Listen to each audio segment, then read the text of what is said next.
Shadows Within, a collection of dark tales by Zaka, AZD. Foreword. Zaka, after the success of Echoes of Agony, has returned with another outstanding collection, Shadows Within. The title of the short story collection, Shadows Within, and the epigraph beneath it are very telling. Drawing inspiration from the Jungian concept of the shadow, the title suggests that the stories in this collection tend to delve into the hidden and darker aspects of human psychology. It alludes to an exploration of the suppressed emotions, unconscious fears, and the moral battles that never cease within individuals.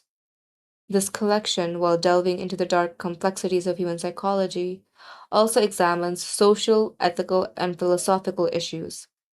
It goes without saying that in the context of Subcontinent, Zaka's themes stand out as bold and daring. Taking up such sensitive subjects and writing on them so fearlessly in a country like Pakistan is no small task. For instance, the first story, Payback Time, is an excellent example of this courage. It is unlikely that anyone in the Pakistani society would dare to write about such taboo topics, let alone with this degree of bravery. For this, he truly deserves kudos. The story centers on a social evil that no one talks about, not even the victim, particularly if the victim belongs to the underprivileged or have nots. It also explores how such unpleasant and untellable incidents shape the unconscious of the young victim, and how he or she can never escape the shadow of this trauma. No matter how hard the victim may try to suppress this nightmarish episode, as Fried suggests, there is always the return of the repressed. And the more the shadow is suppressed, the more monstrous it becomes, and when it returns, it has either turned into Frankenstein's monster, or Stevenson's Mr. Hyde, or Emily Bronte's Heathcliff, or Joseph Conrad's Mr. Kurtz, to make people scream horror, horror. On the surface, these stories may seem simple tales of crime and punishment, but they're much deeper within. That is why the wrath of Caliban we observe in them is more metaphorical and psychological than literal. An ordinary person may settle the score for the injustices he faces, whether in thought or action. However, a writer who lives isolated from the world in his own ivory tower of thoughts sublimates his seething anger into his literary works. Hence, even his rage becomes productive amid the discontents of civilization. It is believed that a great author is one through whom ancestral spirits speak. An informed reader instantly recognizes that such spirits are present in abundance in this collection of short stories.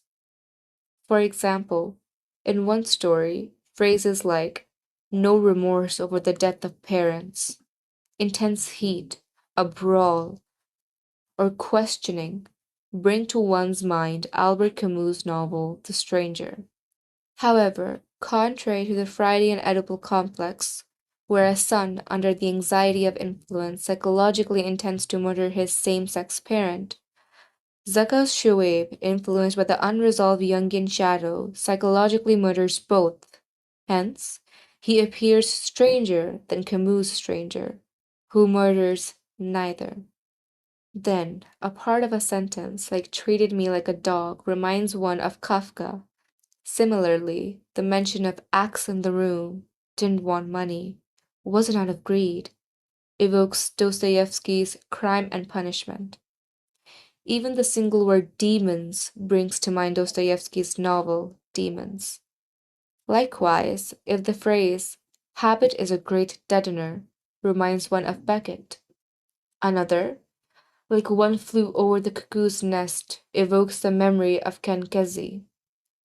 At times, a single line like devil's laughter and the abyss stares back simultaneously evokes Schopenhauer and Nietzsche. These are just glimpses of the kaleidoscopic handling present in these stories. They invite the reader to dig deeper, which is the hallmark of a profound and exceptional piece of literature. Since shadows are being discussed, when Schopenhauer, with his blind will, appears, Hardy's shadow is not far behind. It implies that Hardy isn't explicitly featured in these narratives, but his influence appears to be woven into their fabric. Much like how Hardy decides the destiny of his characters even before the story begins, as if they are sentenced to death, a similar sense pervades the fate of the characters in these tales too. It seems to be in line with the drama of life. After all, life itself is under a death sentence. We are all merely serving the terms of our respective death sentences. The only thing that remains to be seen is, when will the axe of the death fall, and whose neck will it claim first? In addition to all this, the handling of these stories reflect a Joycean Bildungsroman too. They span childhood, youth, and age. The stories begin in a simple manner, but as the reader progresses, they become increasingly demanding and cerebral. Perhaps this is why the last story becomes overly abstract and philosophical, where Stephen, who once enjoyed the company of Mukau, now appears to have transformed into a mature philosopher. Ultimately, the purpose of all great literature is to inspire self-awareness. Ali Zaka seems to have attempted the same in Shadows Within. He emphasizes the importance of being aware of one's inner demons and addressing them before they grow into the colossal Leviathan-like Miltonic or Faustian demons that wreak havoc both within and without. P.S. In any case, true to Oscar Wilde's saying, to define is to limit, this small effort in no way implies that Ali Zaka's stories have been fully covered, nor can anyone achieve that. Attempting to do so would stifle literature and kill its essence. This is what is called literary tyranny. To Gilles Deleuze, all dots and linear lines are despotic and tyrannical that tend to quash new ways of thinking. That's why no piece of actual literature can be like that, nor can it be treated as such.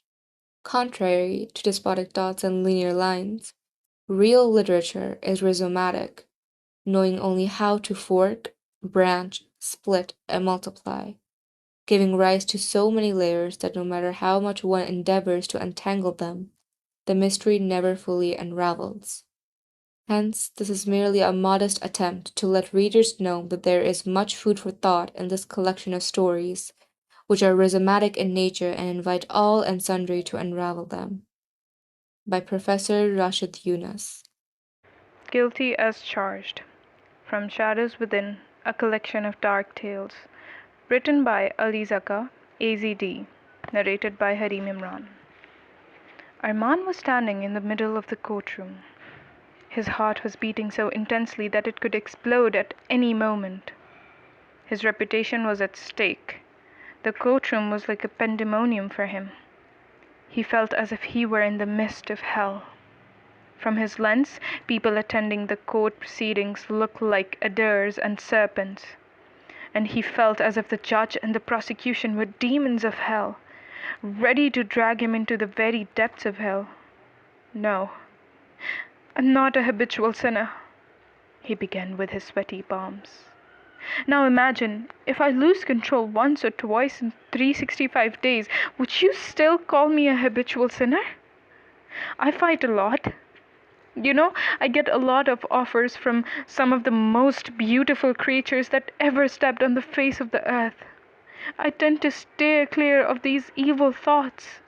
I don't indulge in religiously impermissible stuff because I know that incurs God's wrath. I know there's life hereafter. I know I'll be seized if I became defiantly disobedient to God. I know He's omniscient and omnipotent.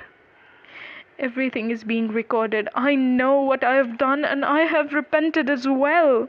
I don't believe you guys have any right to humiliate me, said Arman in an utterly exasperating tone. The two victims started shouting, "You're a sick monster! You must have ruined the lives of countless girls. Order, order! You're in a courtroom. Behave." The judge took control of things. Let's say everything you said was true. What difference would it make? Let's assume for a moment that you're right. Would that change anything? The prosecution believes that you're guilty. You're guilty of sharing explicit content with at least 2 minors in the past 365 days. You're a public office holder. You've got to fear the consequences of your actions. You had the right to remain silent. You could have remained silent. Now, you've confessed. You've made the job of the prosecution a lot easier. You're going to be punished, replied the lawyer. Listen to me. Listen to me again, please. Arman interrupted the lawyer. That was consensual. I know it was wrong. I know I'm guilty, but that act doesn't define my character. The truth is in the whole. I'm a religious guy. I fear God. You see, the door to temptation is wide open, but I always avoid entering it. Twice. Just twice in the last 365 nights I fell. They were tempting me, I blocked them. They came back from another ID. I remember those nights. I was both mentally and physically exhausted. I was vulnerable. I'm a human being too. Your Honor, they were flirting with me. They trapped me. One of them said, "You're too shy and too innocent. Men like you ought to be a little bolder. Women hover around you and you miss all those golden opportunities because of your moral code and your religious upbringing. They all do that. Tell me, what is your wildest fantasy?" I just got trapped. I didn't use words. I just downloaded sexually explicit content from the internet and shared it with her. That was all, Your Honor. I felt guilty afterwards. I went offline, I swear. There was no sexting. But if you felt guilty, why did you share the same content with the other victim the very next night? Inquired the lawyer. Furthermore, your psychiatrist revealed that you used to disappear after sexting when you were young. You would often delete your social media accounts because you were too afraid to face the consequences. Believe me, other ladies are coming out now as well. To answer the question related to the next night, just thought she might be the same girl from a different ID. I just couldn't resist. I wanted to make sure. They asked me to share my wildest fantasy. It was consensual. And let me address the part where you quoted my psychiatrist. I used to disappear because I was torn apart by the sheer intensity of my guilt. I just didn't want to be tempted. That is a testament to the fact that I used to fight. I've always tried to repel evil with good. I'm chief of the sufferers, although I've never been chief of the sinners. Your psychiatrist also revealed that you used to touch your sister inappropriately. What? Did he actually just say that? I was a kid back then. I didn't even know the difference between good touch and a bad touch. Did you know they were under 18? Asked the lawyer. No, I swear, I didn't know, replied Arman curtly. There were rings of boos all around the court. Liar, liar, pedophile, monster. People were hurling all sorts of abuses. Order, order, shouted the judge. We've checked their mobile phones. We've seen those chats. There's no message that could remotely indicate that they wanted you to share those pics with them, said the lawyer. They must have deleted those messages. It could have been doctored. The whole thing was done to frame me. People do horrible things. Children, women are raped. Consensual sex is very common. People virtually rape women and children. They tend to manipulate them. I haven't ever done anything like that, and that is why I have enjoyed a good reputation. Your Honor, I am a religious, God-fearing guy. I never have and never will do anything like that. I could have pleaded not guilty. If I had not confessed, nobody could have ever been able to prove that I shared those images. I felt guilty. I didn't want to lie. I went to my psychiatrist again. He said, "You're not a bad guy. You just got tempted because of your childhood trauma." I don't know what he meant. I don't know why I did that twice, but I don't deserve to be humiliated. The judge listened to his speech and said, "You have recorded your statement already. I've seen those chats. It has been proved beyond a reasonable doubt that you're guilty. No matter what you say, you've done a horrible crime. They're not even 18. You don't deserve to enjoy a good reputation anymore. You should pay for your sins. You're guilty as charged." But, Your Honor, that's not fair. I swear that is just not fair, replied Imran. All of a sudden, he ran towards one of the policemen standing in the corner. He snatched his revolver and started pointing it towards the judge. "Nobody comes near me. Stay where you are. I am not letting you guys ruin my legacy. My reputation, my legacy. You can't take that away from me. I can't live with such disgrace for the rest of my life." He put the revolver in his mouth and pulled the trigger. The bullet blew his brains out instantaneously.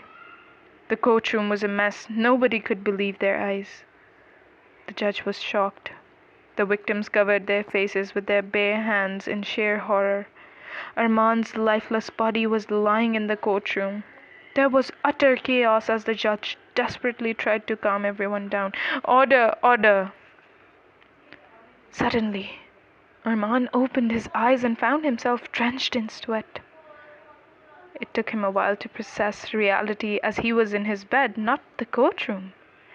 His wife was standing right next to him. She was visibly concerned as she asked, "Is everything all right, my darling?" "Oh my word. It was all just a dream," he thought, heaving a sigh of relief. Yes, I'm absolutely fine," replied Armand. "You're getting late for the office," she reminded him. "Yeah, I know. Wait for me at the breakfast table and I'll be there in no time," he replied calmly. As his wife went downstairs, he grabbed his mobile phone, unlocked it, and deleted all the recent chats in a desperate attempt to erase his guilt. Last Rites from Shadows Within, a collection of dark tales written by Zaka, AZD. Narrated by Laiba Suleman. Do you want to know why I did it? I'll tell you everything, and I want you to report it verbatim. Yes, I killed them all and I loved it. They all deserve to die. If they let me go, I'd do it again, 1,000 times over. All 20 of those heartless monsters deserve to die. I only wish I had killed more. Now they can enjoy biryani, chicken breast, leg pieces, and cold drinks. What a sight it was. Blood flooding everywhere, dead bodies lying around. Wow, such satisfaction. You may say that I'm remorseless, and maybe you're right. I don't feel guilty at all. I wasn't always like this. In fact, even on that day, I had no intention of committing such an act. I couldn't hurt a fly. Sure, sometimes I used to lose control. They said I wasn't given enough attention as a child. Maybe they're right, but that doesn't prove I'm mad. They pushed me to the limit. I couldn't stop myself. They were monsters who lacked empathy. It may seem ironic coming from me, but these people should learn how to cultivate empathy. It all happened on that fateful day. I was in good spirits in that morning, full of energy and happiness.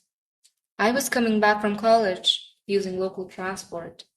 The auto rickshaw was moving at a snail's pace, and my mobile phone kept ringing. It was getting utterly annoying, as I didn't feel comfortable picking up the call while sitting at the edge of the seat. Missed call after missed call, and I finally decided to answer. It was my mother. Please come back home as soon as possible. Your father has collapsed. He has been shifted to the hospital. Doctors are saying that it's a severe heart attack. I was absolutely shell-shocked. I was about 2 miles away from home. I asked the rickshaw driver to stop, but he didn't listen.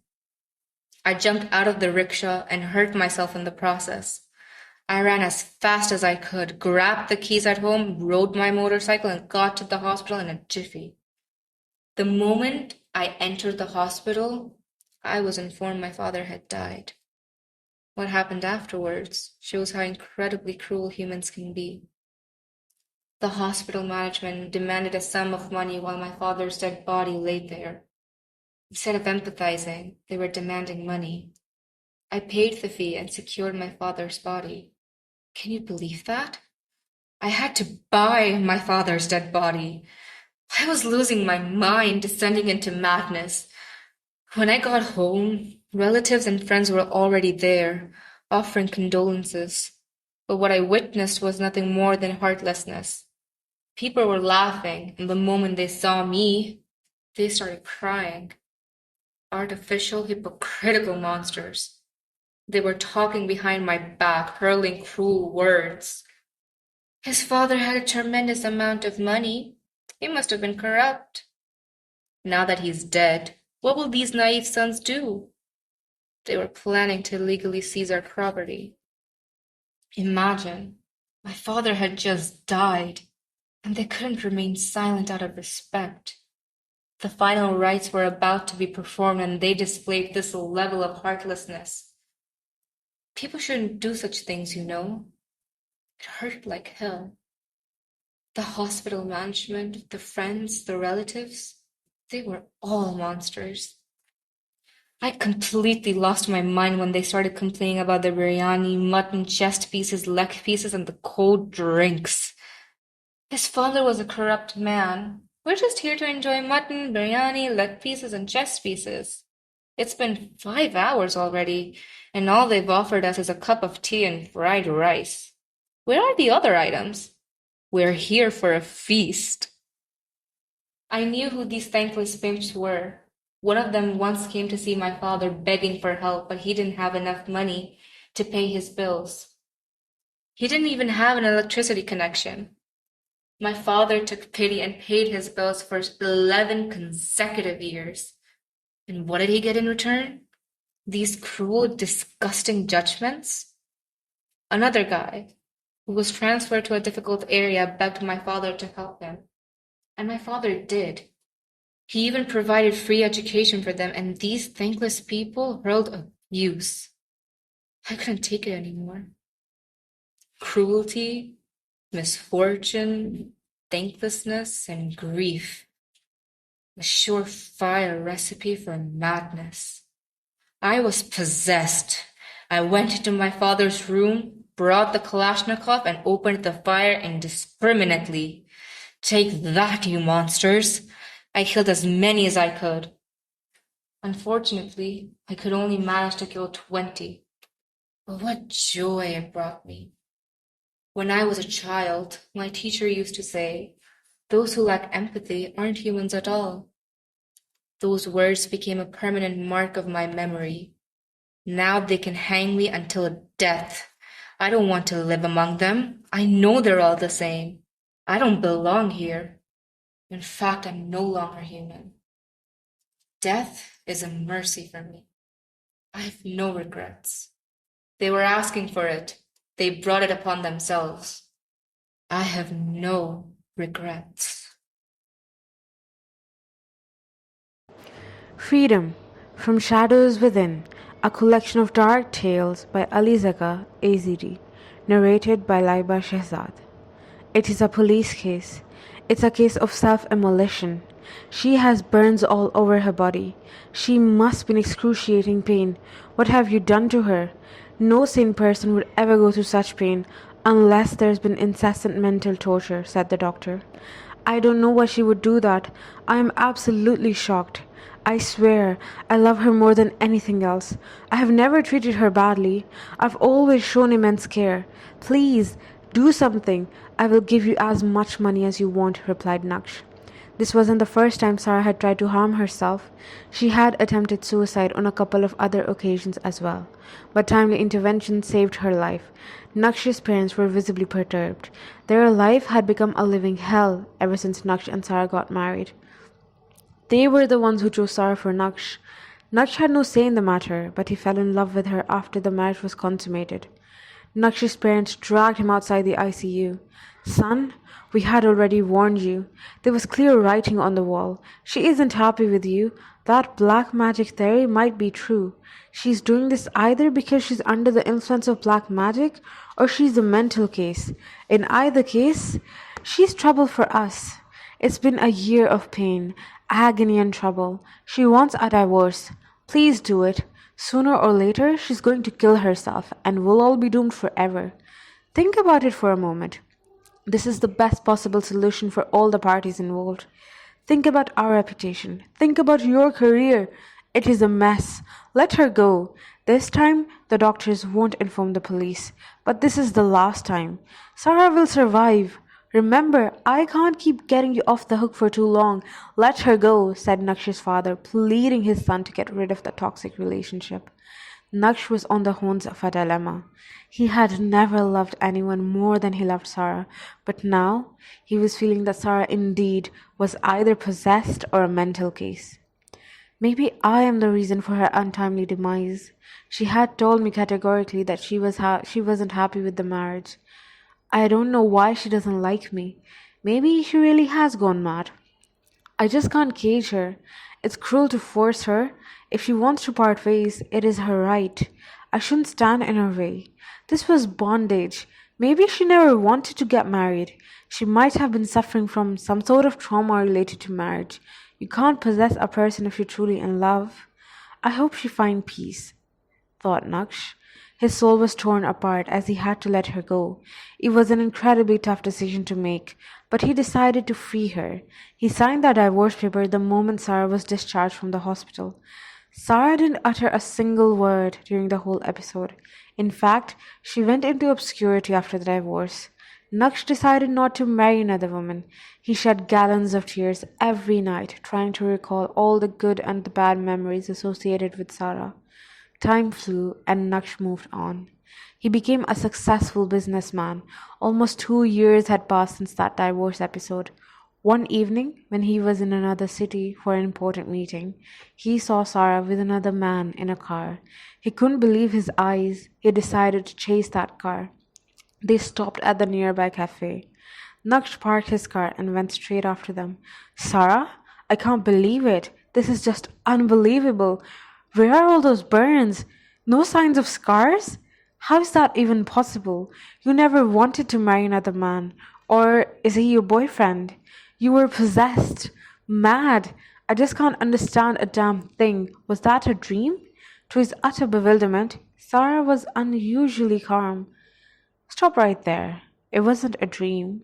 Those burns were not real. Everything was staged. They were all in on the act. My lovely husband did the magic. Meet Essen. I've only ever truly loved him. Essen wanted to confront Naksh, but Sarah stopped him. You stay out of this. Let me handle it, my love. He won't do anything. Essen remained seated. I was not possessed, Naksh, continued Sarah. I was not mad. I did what I had to do to get back to him. I always wanted to marry him, but my parents chose you. I just couldn't stay with you for too long. I felt suffocated. I could do anything for love. One moment with Essen made me forget all those painful memories. It wasn't your fault, Naksh. It was the fault of our parents. They ruined our lives. Naksh was absolutely shocked. He seemed to draw back. He was trying so hard to say something, but words were betraying his thoughts. I can't believe my eyes. His whole body was shaking. All those suicide attempts were staged? But why did you go through all that pain? You could have died. Nope. I'm a surgeon. I knew exactly what I was doing, replied Sarah with unusual calmness in her voice.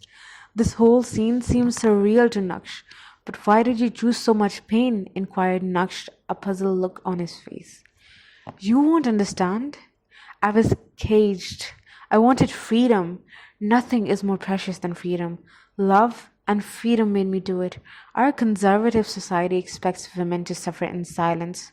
We are given absolutely no power whatsoever to decide our future. Well, I took that power. People here especially don't like brave women like me. They only want women who can be easily tamed. I wasn't the one to be tamed. Remember, no pain is as excruciating and unbearable as the pain of being caged in a relationship without love. That perhaps is the reason why you never married another woman. You never wanted to remain stuck with a woman that you could never love. Don't ever judge me. You were never tested like me. Circumstances compelled me to choose this path. No hard feeling, but something had to be given. Only one of us could win this game, and I was the one who won. I won my freedom. Now, will you excuse us, please?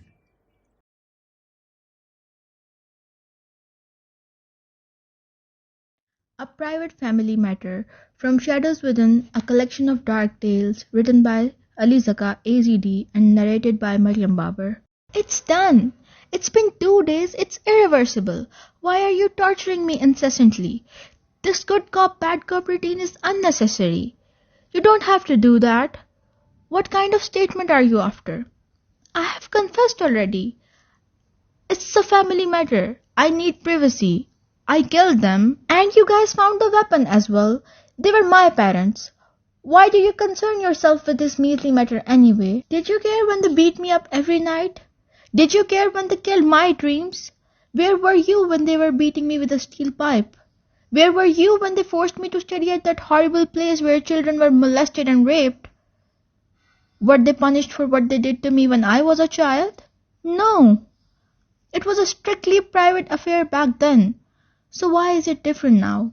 They were not your parents. They had nothing to do with you. The state has nothing to do with it. They are not coming back. Okay, I'm sorry if that's what you want. This should be unthinkable for a son. Murder is a sin. I should repent. It was done in the heat of the moment. Blah, blah, blah. Just let me go, Inspector, said Shoaib. Inspector Imran was absolutely shocked. He couldn't believe what he had just heard. His face turned crimson with fury, and he lost his temper again, punishing Shoaib in the most brutal manner possible. You are the worst creature that ever stepped on the face of the earth. You are remorseless. You don't deserve to live. I'll make your life a living hell, and then I'll make sure that you are awarded a death sentence. What a monster you are! Your parents should have buried you alive when you were a child. You don't know what they did to me. You didn't know how they tortured me every single day of my miserable life. They deserved it. I could have killed them back when I was a child, but I didn't do that. I remained loyal throughout my life. I served them. I remained obedient. I just lost control that day. It just happened. Okay, I shouldn't have done that, but they were useless entities anyway. Shut up! You bloody monster, tell me how it happened and why it happened. If you try to omit any details, I'll give you electric shocks over and over again. Tell me, was it because of greed? Was it because you wanted to sell that house? No. It wasn't out of greed. Maybe out of revenge. As I said, it just happened. I was pretty tired that day. I had lost the bet. That fucking bet. It was too hot, 50 degrees Celsius is no joke. And then I was involved in a brawl as well. I was totally spent that day and frustration had overwhelmed me. I came home and they started questioning me. I wasn't in the mood. Throughout my life they treated me like a dog and all of a sudden they cared. I didn't answer them, but they kept on torturing me with their disgusting questions. What happened, son? Why are you so worried? Do you need money? It was too hot. Are you okay? If you need money, let us know. Just tell us what happened. And why were you limping? I just didn't want to answer them. I was in so much pain both physically and mentally. I went into my room and locked the door. I wanted a moment of privacy. I wanted solitude. I wanted peace. But they kept on knocking at my door. I snapped totally. I had an axe in my room. I pegged it up, opened the door and attacked them. They died on spot. That's all. It was written. I didn't want money. It wasn't out of greed. It was just anger, pure anger. Now let me go, please. It was a family matter, a strictly private matter. You really are sick. As I said earlier, your parents should have killed you when you were a child.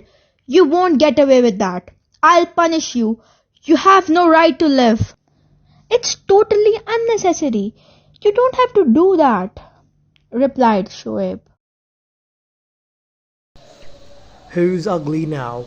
From Shadows Within, a collection of dark tales by Zaka, AZD, narrated by Hafiz Wamiq Zahid.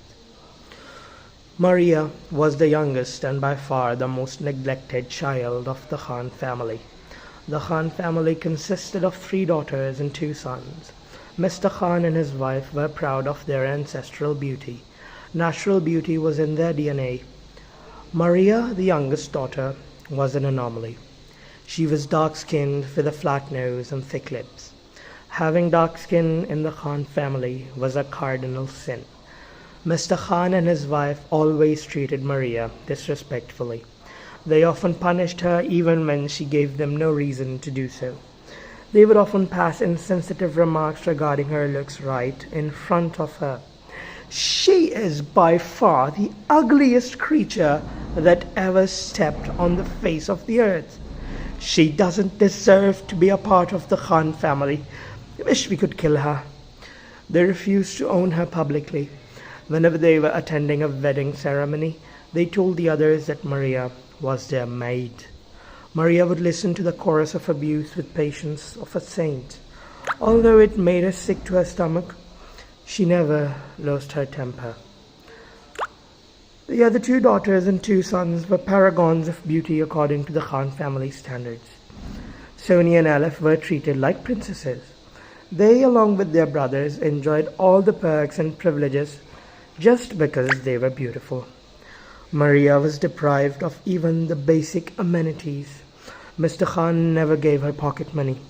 Sonia and Aleph always traveled in their father's expensive cars. On the other hand, Maria was forced to travel via local transport. She would often complain that she was harassed both mentally and physically, but all her complaints were disregarded. Instead, in her absence, they made fun of her. She had a face that not even a mother could love. Why would anyone try to harass such an ugly creature?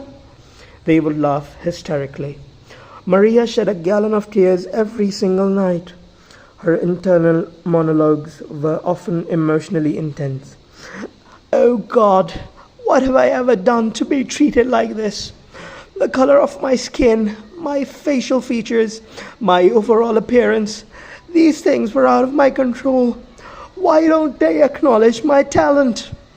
Beauty is supposed to be skin deep. Why don't they understand? Why won't they understand? I'm on the verge of a frenzy. Someday, I might do something unthinkable. Someone please, show me the way. Her nights were full of painful screams, but every single day she woke with a renewed spirit. Maria knew that she was at a disadvantage because of her so-called ugliness. She was desperate to seek validation. She often tried to use beauty products to improve her physical appearance. Although it had a dehumanizing effect, she tried whitening injections and whitening creams as well. She always tried to compensate by performing exceptionally well in her studies. She consistently remained a top student. She was a talented short story writer, a wonderful cook, and an excellent debater. Yet, her parents and siblings continued to treat her in the worst manner possible. One night, Sonia hurt her in such a brutal fashion that Maria finally snapped. Look, Maria, beauty is the wisdom of a woman. Wherever we go, we have our brothers to protect us. But you always travel alone because Mama and Papa don't believe that you need any protection. We're precious. That's why they want to protect us. You're worthless. No matter how hard you try, you can never win the hearts of our family.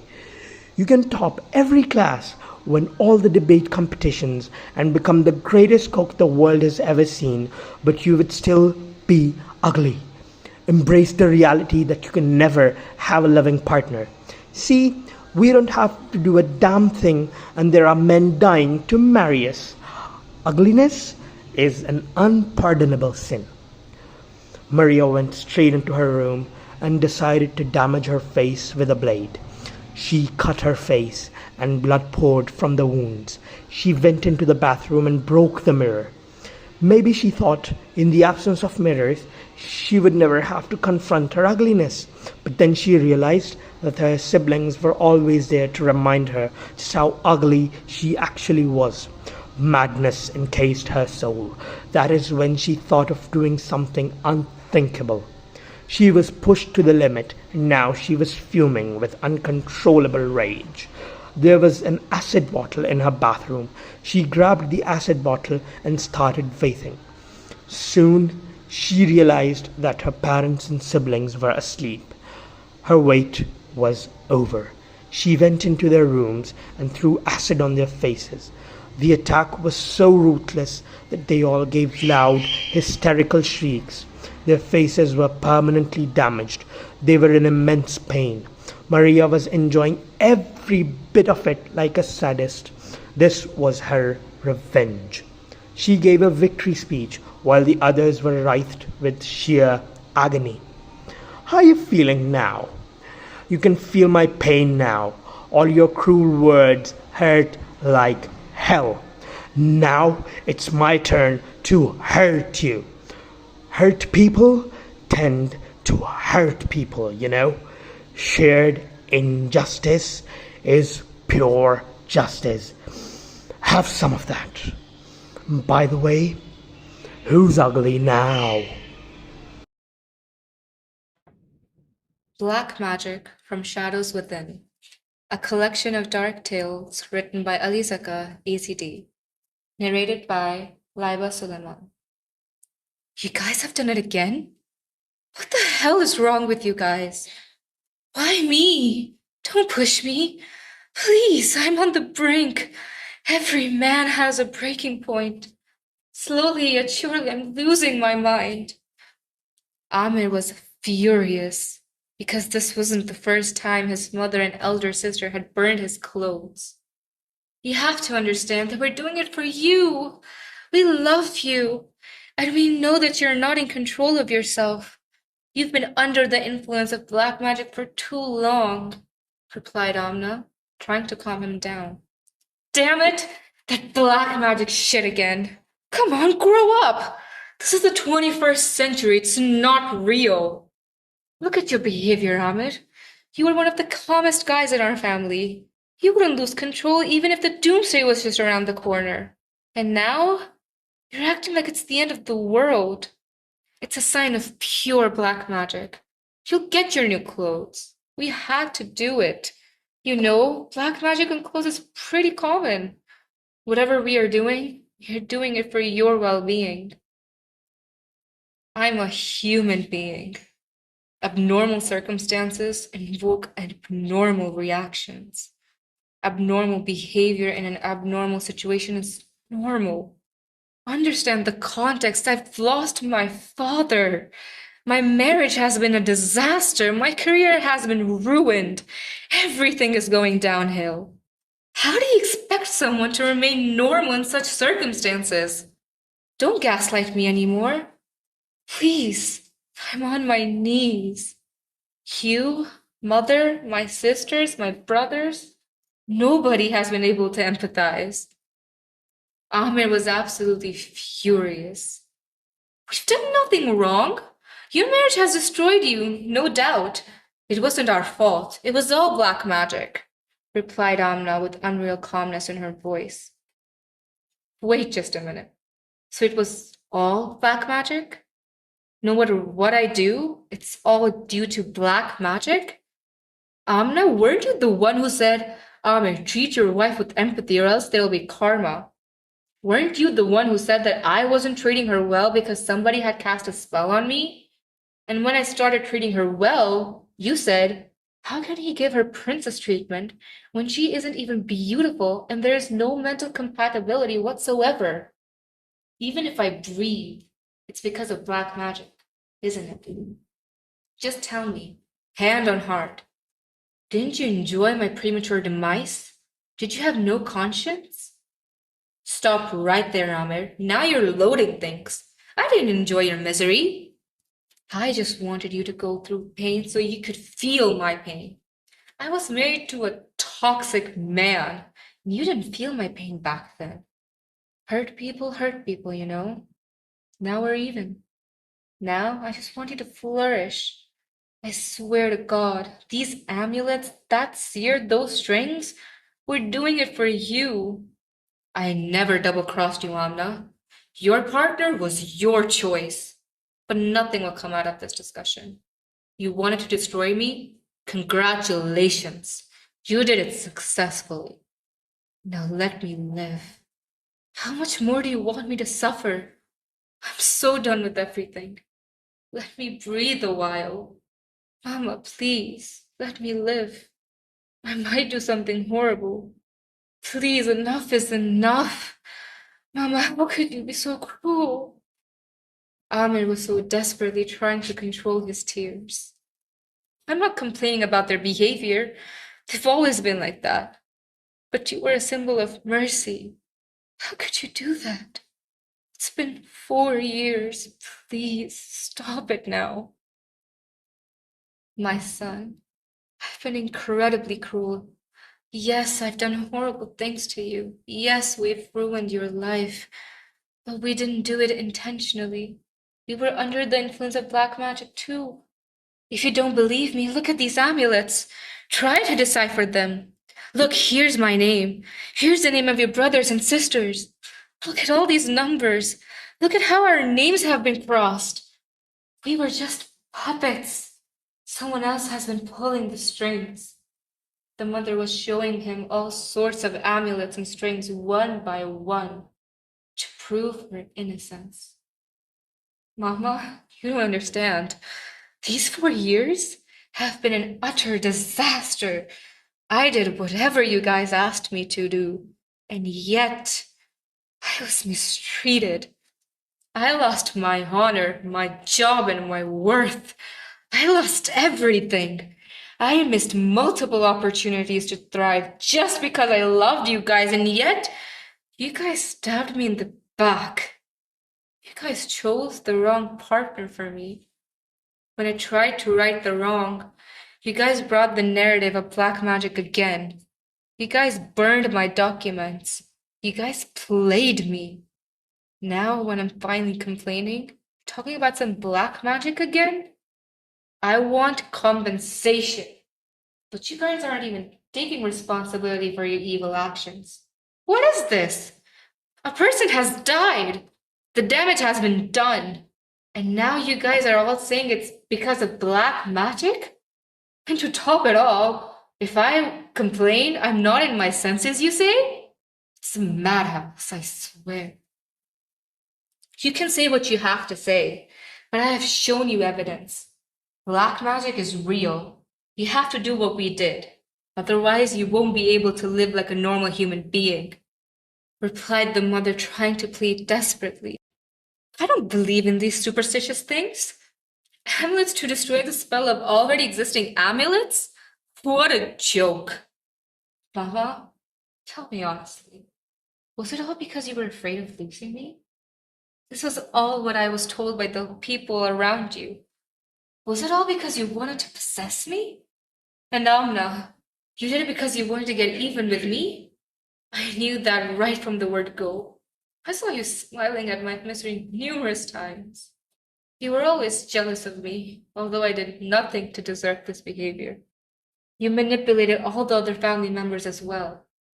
I'm so cruel. It was all out of revenge. You just couldn't believe that one flew over the cuckoo's nest, isn't it? I saw everything. I knew everything.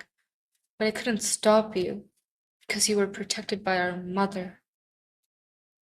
This too is because of black magic. You won't believe it, you won't recover, remarked the mother.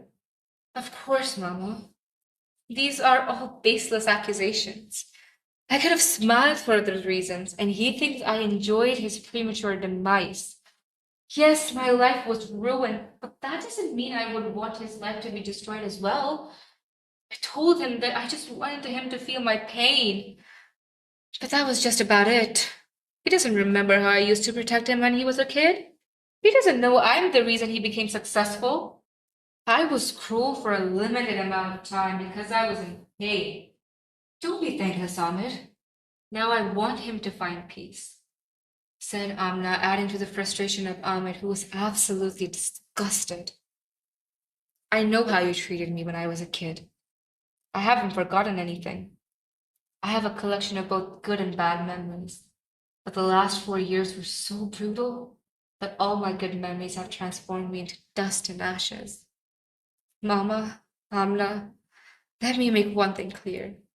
I'm on the verge of a frenzy. I don't want to hear this black magic shit now. If you guys ever try to destroy my belongings, if I ever saw any so-called savior anywhere near our house, if I ever found any amulet or string in my room or around my pillow, I'll lose control and there'll be chaos. Don't test me. This black magic narrative, these amulets, this gaslighting, this is too much for any human mind. For the next 2 months, there was no mention of black magic. Remarkably, Amr was regaining his strength. He got a new job. Although he wasn't happy with his marriage, he became stoic. One night, as he was scrambling his clothes, he found multiple amulets and strings in his cupboard. He was absolutely furious when he found that on almost every amulet, his name was written alongside some strange numbers. It seemed as if the trauma of the last 4 years attacked his mind, and so from out of nowhere, every atom of his flesh felt immense pain. He succumbed to the voice in his head once and for all. Black magic, amulets, strange fragrance sticks, strings, numbers. This is just pure and utter madness. Now I'm a man possessed. But is it due to black magic, or is it because that is how humans react when they are pushed to the limit too many times? If I go berserk, they'll say, we told you. It was black magic.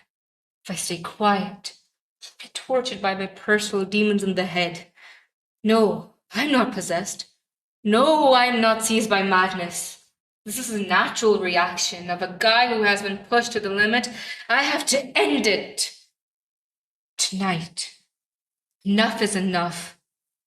That is the price one pays for being the only sane person in a madhouse. He had reached his breaking point.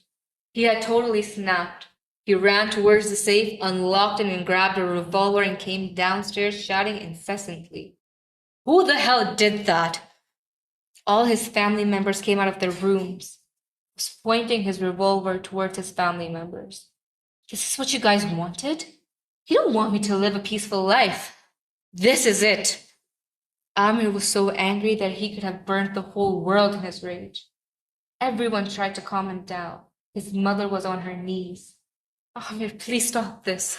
What happened, my son? Why are you reacting this way? I saw those amulets. I saw those strange fragrance sticks. I saw those strings. Some of my shirts are missing as well. Who did that? These amulets are for your well-being. We apologize for everything we did. Just calm down, my son. I have never seen you reacting this way. This is black magic. Oh my God, somebody please help my son.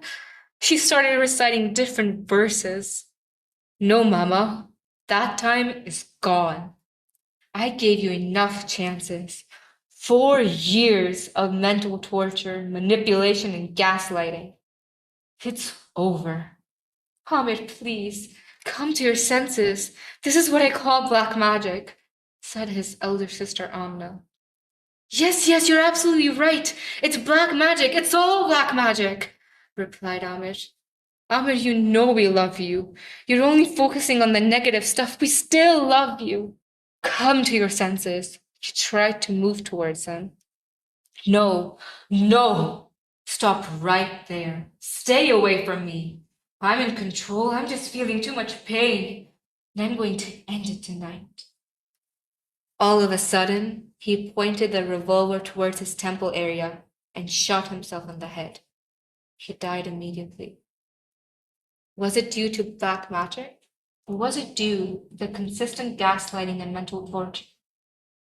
These questions remained unanswered as Amir was gone, and nobody could tell what actually killed him. Words That Kill, from Shadows Within, a collection of dark tales by Zaka AZD, narrated by Abubakar Zaka. He's done it again. He was found in a ditch. People are making fun of us because of him again. He'll be the end of us. We've got to do something about it. He should have died a long while ago. Chaudhry Sahab, do something about it. You are an honorable man, and his actions are ruining your reputation big time, said Asmat with venom in his eyes. Chaudhry Sahab was flabbergasted. He had recently spent a tremendous amount of money on his elder brother's rehab, and now, on Eid, he received the ominous news that his brother was found drunk in a semi-conscious state. Chaudhry Sahab's face turned red with anger as he began his fiery speech. If I disown him, people will call me a monster. I'm not a cruel man, but he's definitely testing my patience. I have been patient solely because he is my elder brother, but I don't believe he deserves respect anymore. Let him suffer there. We'll go offer our Eid prayers, pay our regards to the father, and come back home. Enough is enough. He's an utter disappointment. We shouldn't concern ourselves with him. There will be one less trouble without him. Chaudhry Sahib's son, Owais, intervened with tears in his eyes. Papa, please don't abandon him. I swear he's not a bad guy. He has improved tremendously. Just give him one more chance. After all, he's family. Please, Papa, just one last chance.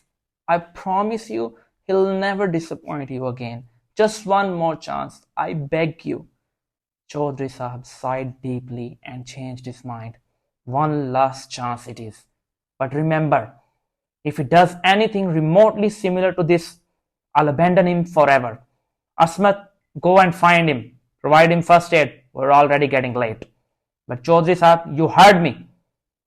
Chaudhry didn't let him finish. Asmat found Yusuf, hurled abuse at him, beat him up, and brought him home. Awais tried to console his uncle. Uncle Yusuf, why do you humiliate yourself? I know you don't want to be humiliated like that. I know you're a strong man. Why do you resort to drinking? Why do you consume drugs and alcohol when you know it's damaging to your mental health and reputation? I want to know why you started drinking. Mama always told me that you were the wisest, the brightest, the sole breadwinner of this family. What happened, uncle?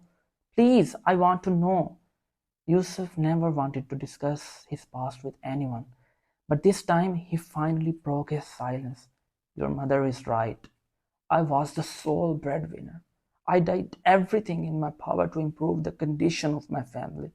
I was respected everywhere we went. Never in my wildest dreams had I ever thought that I'd start drinking. If I had seen the future, I would have killed myself a long time ago. Nobody respects me anymore. They beat me, hate me, abuse me. They want me dead. There was a time when I was an indispensable entity for them, but now I'm a discarded creature. That's what life is. You're only needed as long as you have something to offer. The moment you become useless, you become a burden, especially for your loved ones. Yusuf was sobbing, his cheeks wet with overflowing tears. Owais offered him a handkerchief. Don't cry. Everything's going to be all right. I'm here to listen. Yusuf wiped his tears and continued. I got married. I had a son, a daughter, and a loyal wife. In the first 2 years, everything was going smoothly. But then my stepmother started sowing the seeds of hatred. She would say one thing to my wife and another to me. Every single night we had an argument due to the pestilence poured by my stepmother. She knew that I was an important asset. She wanted all of my money to be spent on her and her children. She wanted me to divorce my wife. For a year or so, she kept on manipulating me and my wife. With her poisonous words, she made sure that we were never on good terms with each other. One night I was so frustrated. I came back home and my wife started using harsh words again. I didn't know that. In fact, it was my stepmother pulling the strings. I had reached my breaking point. I tried to control myself and went into another room. My stepmother didn't want to miss this golden opportunity. She came into my room and started manipulating me with her satanic tricks. You're not a man anymore. She treats you like a dog. You're just a puppet in her hands. Be a man. You're living in a patriarchal society. Don't show weakness. Go and beat her up. Show her who's the man. I just couldn't see through her words. I went into my wife's room and started beating her up. She cried incessantly. I threatened her that I would divorce her. The very next morning, she left me. She filed for divorce. I begged her over and over again, but little did I know that my stepmother was still playing the lead role. She would often meet her and manipulate her with her words. As a woman, I feel sorry for you and your children. I know he's a monster. The way he manhandled you the other night. Think of your children. They'll be traumatized. Divorce is by far the best decision you have ever made. I lost my wife. I wasn't even allowed to see my children. The divorce was a traumatic event for my daughter. She started noticing my absence. She had developed multiple fears. She died. It was an irreparable loss. Her mother developed symptoms of Alzheimer's. In the span of a year, everything was ruined. Words destroyed us. I was drowning in depression. I wanted to commit suicide, but it was religiously impermissible. I had insomnia. The pain was unbearable and relentless. One night, one of my friends said, "Come with me. I have something for you. Your pain will go away in the blink of an eye." He offered me drugs and alcohol. I wanted to resist, but the pain was too intense. I just couldn't resist. I wanted a reprieve. I took that step. I swear I was ecstatic. For the time being, the pain was gone. There was no going back after that night. This is how my eternal bondage to the devils called alcohol and drugs started. Slowly yet steadily, I started increasing the dose. Whenever I regained consciousness, I was informed that I had done something abominable. I had disgraced myself. I had disgraced my family. Shamelessness of the highest order possessed me. I tried to change myself, but harsh, cruel words from a loved one never let me do that. This is my story, son. Uncle, promise me you'll never take drugs or drink alcohol again. I promise you. I won't disgrace myself as long as they don't hurl abuse and hurt me with their cruel judgment. When they exploit harsh words, I lose control. Words have ruined my life. Words that kill. Yusuf indeed changed himself. For the next 6 months, he didn't drink alcohol. He didn't go anywhere near the drugs. Oves was so happy to see his uncle healthy. Wow, uncle, you look solid. You're in incredible shape as well. By the way, nice shirt. Where are you heading? Oves and Yusuf exchanged smiles. Son, I believe I have defeated my personal demons. Now I wish to work with your father again. I'm heading straight to his office. I know he's going to hire me again. I've let him down. Now I have to make him proud. Uncle, you don't have to work. You're doing just fine taking care of me. You know, Uncle Asmat and Uncle Shian will be there. They wouldn't want to be replaced. They'll do something evil again. Please stay here. Son, I have been a useless entity for too long. I have to become an asset again. Let me do it for myself. Yusuf looked incredibly determined. He decided to request Chaudhry Sahab that he wanted to work for him. Unfortunately, Chaudhry Sahab wasn't there. Instead, Asmat and Shayan confronted him. They gave a loud laugh and started mocking him when they heard that Yusuf wanted to work for Chaudhry Sahab again. Seriously? No, a drug addict and alcoholic like you would work for Chaudhry Sahab? The end is near. One day, Chaudhry Sahab will assign him an important task and he will be found drunk in a ditch somewhere. You don't deserve shit. Chaudhry Sahab won't hire you. You have let him down too many times. He hates you. We hate you. You're just a pathetic creature. Now get the hell out of here before we start beating you up again. Yusuf once again reached his breaking point. That night he got drunk again. He took drugs. He overdosed and lost consciousness. The next morning, Oves went to his room to wake him up. He tried to wake him up, but Yusuf was gone. He never woke up again. He chose death over pain. Oves was crying like a little baby. He knew that it wasn't a natural death. He knew it was a murder. Words killed him. Words that kill. Payback Time from Shadows Within, a collection of dark tales by Alisaka AZD. Narrated by Alisaka. Sufyan, congratulations. We have secured admission at Government High School for boys. What an achievement. It's like Harvard for people who can't afford expensive schools. You know what's so special about this school? Since 2005, every single topper has been produced by this prestigious institution. Nomi was absolutely ecstatic as he shared this news with Sufyan. Sufyan was playing cricket at his home ground when Nomi informed him that the whole group had secured admission at GHS. What a wonderful news! They have the best cricket ground and the best school cricket team in the town as well. We're going to have the time of our lives. By the way, who will be our in charge? Mr. Gill is our in charge. Section 8 is my friend. Nomi, Sufyan, and their friends were over the moon. The orientation class commenced a week later. In the introductory class, Mr. Gill delivered an emotionally charged yet disturbing speech that served only to disillusion the students. You guys think that this is some sort of fairy tale? Why are you so excited? Matriculation is no joke. I have a strict set of rules here. You're going to be here from dawn to dusk. I'll not tolerate even a single leave. Good days are gone. The next 2 years will prove to be the toughest phase of your pathetic lives. Welcome to hell. If you want to escape, escape right now.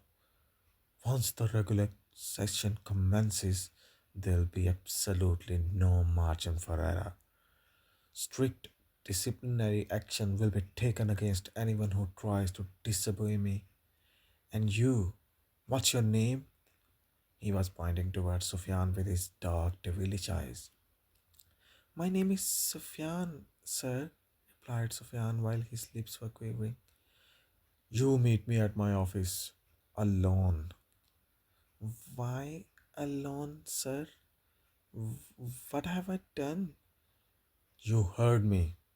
Mr. Gill was notorious for raping and molesting students, but there wasn't a single guy who could confront him. He wasn't the only teacher involved in these disgusting activities. In fact, the majority of the staff at Comet High School reveled in the orgy of self pleasure at the expense of innocent souls. They all played students for their sport. However, Mr. Gill was the most authoritative person at GHS. He could kill a boy and nobody could touch him. He had been teaching there for the last 30 years and now his position was non negotiable. He was 5 feet 10, dark skinned, had dark, terrifying eyes. Most of his students belonged to the lower strata of society. He exploited them at his will. He had one rule: he would punish the dark skinned, so called ugly students and rape the fair skinned, so called beautiful ones. The dark students were nothing more than his slaves. They would serve him as messiahs, bring his household items, clean his house, and let him beat the hell out of them whenever he was frustrated. Corporal punishment was banned, but Mr. Gill was always going to enjoy bending the rules. There was absolutely no chance of rebellion as he used to make an example out of the rebels. Nomi was one of the most brutal examples of his brutality. He beat him so brutally with an iron rod that he had a broken rib cage and a broken elbow. Is there anyone else who wants to escape? Is there anyone who wants to complain about my brutality? Even your parents won't support you. Today it's Nomi, tomorrow it could be any of you guys. So pipe down, you motherfuckers. I'm your master. Obey me and you'll survive. Disobey and I'll make your life a living hell. I gave you a chance to escape, but you guys chose to stay. You guys willingly chose hell. Look at your faces. These are not faces, these are filthy sewers. You guys have faces that not even your mothers can love. Surely your mothers are ugly as well. Hideous, stupid, disgusting monsters. This was his go to speech whenever he was angry. His students would listen to the chorus of abuse every single day. Before joining government high school, the students were lively, cheerful creatures. They would play cricket, kabaddi, football from dawn to dusk, but now they were crippled by their psychological paralysis. They were scarred mentally, physically, and spiritually. Mr. Gill pretended to be an ultra religious guy, but deep down he was a vicious monster. His victims often begged for mercy by invoking God and life hereafter, but that didn't stop him from committing those unspeakable acts. Mr. Gill, please don't do this. It's religiously impermissible. I don't like to be touched by anyone. Please, for God's sake, show some mercy. Oh, I'm so scared. You believe in an omniscient God. God is watching. You always talk about God in your classroom. Please, please don't do this to me. A teacher is supposed to be a spiritual father. Please, please don't do this, said Sufyan, one of his latest victims with tears in his eyes. Mr. Gill, with a vicious look, replied, I don't give a damn. There is no God. See? No thunderbolt. There is no life hereafter. Nobody can touch me. Now turn around. Get down on your knees or I'll peel your skin. Sufyan was helpless. He couldn't stop him. There was no way he could escape. There was no way anyone could escape as they all belonged to the lower class and their parents never wanted their careers to be ruined. Some of the students did tell their parents what they were going through, but that didn't help their cause at all. Sufyan told his father that Mr. Gill was a monster, but instead of empathizing, his father gave him a beating. Do you even understand what you're saying? Mr. Gill is a saintly figure. He was my teacher as well back in the days. Just because you don't like school, you're trying to ruin his reputation? You should be ashamed of yourself. Nomi also tried to expose Mr. Gill. He told his father what he and his class fellows went through. Papa, it's utterly suffocating. He rapes the innocent ones. He broke my bones. You saw me. You saw how damaged I was. You saw how vicious that beating was.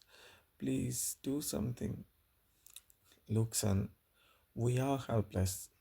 You know, nobody would believe us, especially after what happened to those who went against him. Please be patient. This too shall pass. Everything's gonna be all right, replied his father. Mr. Gill had deep pockets. He ruined the career of every single student who tried to escape. It had been 30 years and the reign of terror was still going strong. Mr. Gill's treatment of his students was so inhumane and disgusting that numerous students eventually committed suicide. The suicides didn't change a damn thing. In fact, the suicide incidents solidified his reign of terror. In his latest class, there were at least 10 students who had been raped, and almost all the other ones had been subjected to torture at least twice.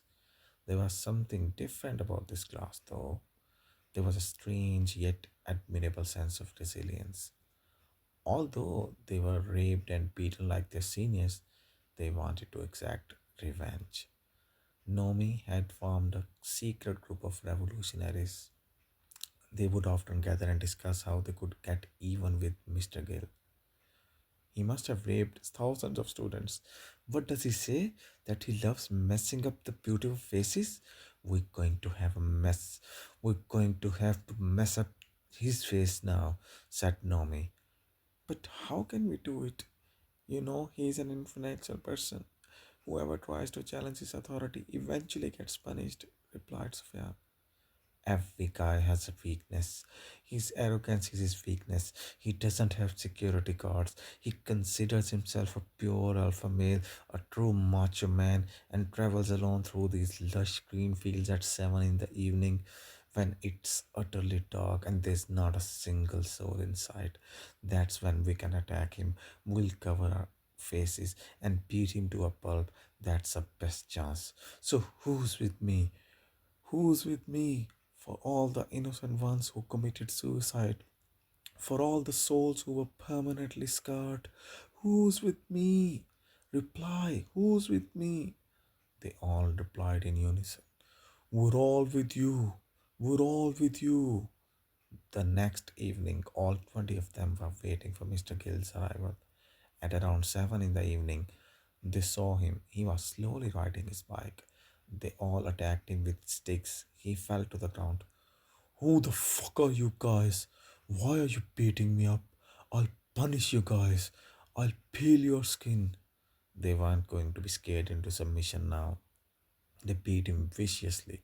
Kicks, punches, sticks, stones. It was an all out mugging.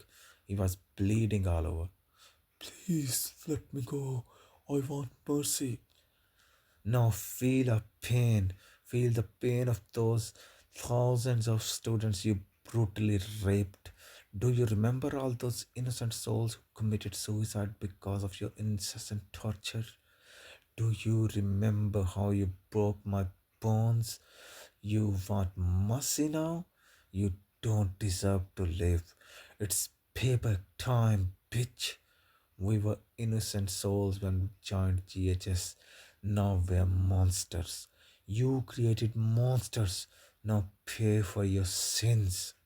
Sufyan's fiery eyes could tell a better story than any great storyteller ever could. He was like a man possessed. He wanted revenge. The plan was to beat Mr. Gill, but they changed their plan when they started beating him up.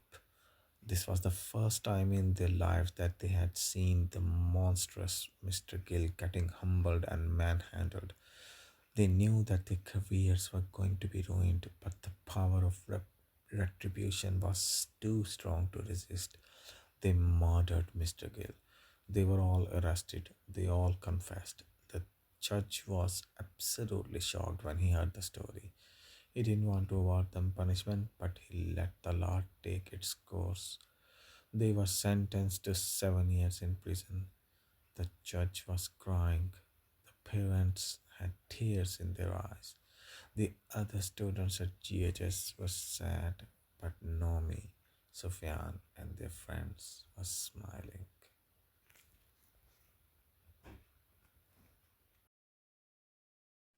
Not Guilty, from Shadows Within, a collection of dark tales by Ali Zaka AZD, narrated by Abubakar Zaka.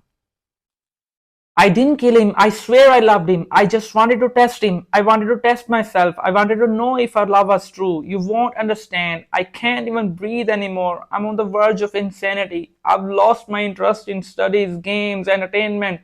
Nothing excites me anymore. I'm already being punished. Why do you have to sentence me to prison?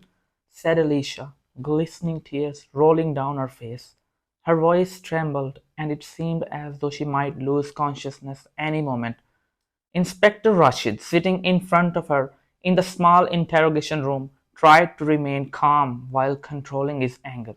But you forced him to do that. You manipulated him. You insinuated suicide, and that is akin to murdering someone.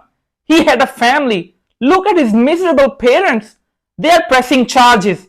Your chats and call records have been obtained. There is absolutely no way you can plead not guilty now. Inspector Rashid was furious, but he was trying unbelievably hard to remain composed and get some sort of confession. I'm pleading not guilty. You don't understand. You just cannot understand my motive because you've never been in love, let alone true love. Zen was my one true love. We had the time of our lives when we were together. Time seemed to stand still when we were indulged in those pure, deep conversations. Then why did you betray him? Why didn't you save him when you had promised him? You let him suffer and die right in front of you. Inspector Rashi smashed his right hand on the table. His anger was visible on his face. The tension in the dimly lit room was palpable. The light cast stony shadow on his furious face, making him look more intimidating. With clenched teeth, he continued, "You're a sadist. I'll make sure you're awarded at least 20 years in prison." "Don't say that, please. I'm not a sadist by any stretch of the imagination. I'm a pure, sensitive soul. I'm not denying the fact that I let him die. I just didn't reveal my whole plan because that was the only way Zan would have done what I wanted him to do. I knew that he'd die. I had to do it. When I was a kid, my father died. My mother never married again. She used to cry every single night. She used to say, 'Alicia, I loved your father more than anything else in the world.' It was pure love, true love. I would ask, 'Mama, how do we know that we truly love someone?' And she would reply, 'If you really want to test your love, you have to part ways. If your love does not alter when it finds alterations, when the intensity of your love doesn't diminish in the absence of your partner, that is when you know you have tasted true love. Your father has died. He'll never come back. I'm faced with permanent absence. I still love him. That is the ultimate test. That is pure love.' These words stayed with me. I had multiple parents. They all exploited me, manipulated me, and treated me like a miserable entity. I might have developed romantic feelings for some of them for the time being, but never did I ever feel anything remotely similar to what I felt with Zayn. There was something special going on. Therefore, I was forced to do that. I had to let him die. I asked him to lock the car. He was losing consciousness. The gas was going to kill him. He trusted me. He knew that I loved him, but I couldn't let this opportunity go by. I didn't open the door. I knew he suffered a lot in his last moments, but I suffered more. He's gone. I'm here to rot in eternal agony. I just wanted to feel his presence in his absence, just like Mama did. I swear it was true love. My love didn't fade away, it only got stronger. You have no right to judge me. I'm only guilty of finding true love, which is very rare. I'm not guilty of any crime. I am not guilty. I shall plead not guilty. No longer human. From Shadows Within, a collection of dark tales by Alisaka AZD, narrated by Alisaka. I don't know what's going on. I believe I don't exist anymore. It seems as if everything has slowed down or someone has put it on auto mode. I feel I'm on auto mode more often than not, and when I'm not, I feel utterly depressed. Dark, twisted thoughts take over. I don't know what it is, but something has wiped out everything that once made me human. I'm no longer the guy I once used to be. I know change is the only constant and that we all evolve with every passing moment. But this is different. I feel like there is permanent stasis all around and nothing, and I mean nothing, excites me anymore. I have to put an enormous amount of effort just to invoke fake laughter or tears. The other day, I played sports, which I believe I'm very good at. I was trying to feel alive. Although I performed exceptionally well, there was no joy. Anhedonia, that professor called it. Anhedonia it is. This heart is a wasteland now. No silver lining, no light at the end of the tunnel. In fact, there's no end. Tunnels all the way. I used to be a gourmet. Now, what I eat or drink hardly makes any difference. Be drunken always, that French poet preached. What should I drink? Coffee or tea? They all taste the same to me. They're all bland. Or maybe it's because of the habit. Man is a creature of habit, and habit is a great deadener. Rain or sunshine doesn't really make much of a difference. I go outside to enjoy some fresh air, but I feel nothing. Nothing, nothing is more real than nothing. How can I explain what's going on inside of me? That loner was spot on when he said, I cannot even explain it to myself. I have memories, but they are memories without feeling. Pain, physical pain, is the only thing that reminds me I'm still a human being. Emotional pain doesn't exist anymore. I wonder how can that be possible? Is it the vaccine? Was it because of the pandemic? I don't know. But something's off. I joined those groups, you know, everybody was trying to express what really bugged them, and when it was my turn, I couldn't utter a single word. They tried to encourage me, but to no avail. I went to the doctor as well, you know. He was one of the good guys. We're all going through some of that, he said. The pandemic, the same monotonous routine, the death of our loved ones, the stasis, the permanent sense of uncertainty messed with our minds big time. The solution is very simple. Find a new purpose that will excite you. Hit the gym, read, write, spend quality time with your family and friends. These things might have worked for others. They don't work for me. People don't understand that I'm at that stage of my life where even carnal pleasures don't excite me. Sex is just another boring activity. I hear a devil's laughter directly after copulation, and that's when Abby stares back. I often try to meditate. Sometimes I think about all the hearts I've broken. Sometimes my heart contracts in pain while thinking about the times I sinned against my soul. I talked to my ex girlfriend and I sincerely apologized. You did nothing wrong, I swear. I was the one who treated you badly. You have such a pure heart, and that's why you tend to apologize, said she. Why did she say that? I was the one who left her. She doesn't know that I betrayed her. I lied because I wanted freedom. That was a toxic relationship, but why do I still miss her? Is it nostalgia? I don't know. I have broken too many hearts, and maybe it's time to pay. My wife often says, you are the only man I've met who is this depressed. There's not a smidgen of doubt that she tries to help me when I'm down. I feel sorry for her. I hardly listen to what she says. I try very hard to treat her with kindness and love. Still, I feel there's something missing. My mother often sheds gallons of tears when I'm around.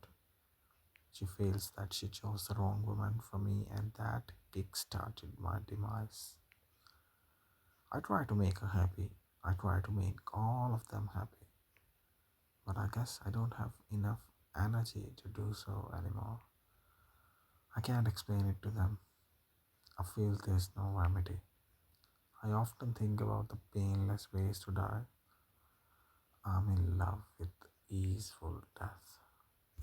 I could have pulled the trigger were it not for my religious upbringing. Or maybe I could not do so due to the lack of motivation and energy. The only time I feel a strong urge to commit suicide is when I'm manually upgrading, which is very rare now. I sleep and I don't want to wake up. There is no purpose, no desire, no energy to do anything.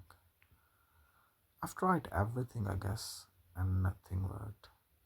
That Irish prodigy was right when he said, too long a sacrifice can make a stone of the heart. Like that female prophet, I just wanna die. My heart has turned into stone. My heart is a ghost town. It desires nothing, it craves nothing, it feels nothing. I should have lived when there was a chance of happiness. There's a tree right in front of my house. It has been here for so long. I look at this tree and I often think that we're both lonely. This tree is still just like me. This tree must have thought about the suicide. Couldn't do so for reasons unknown.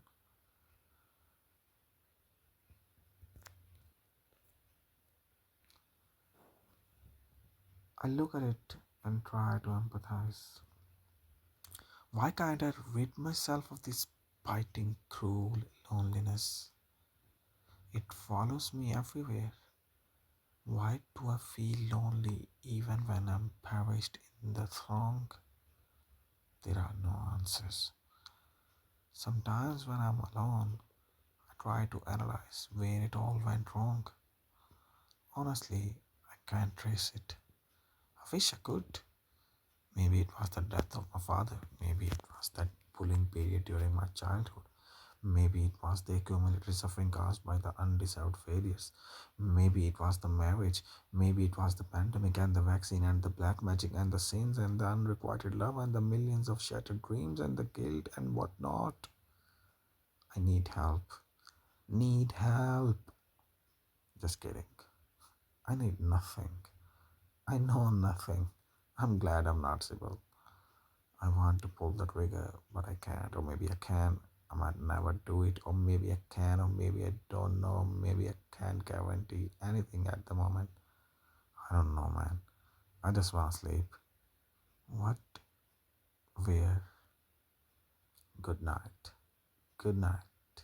Good night, she said. I switch off.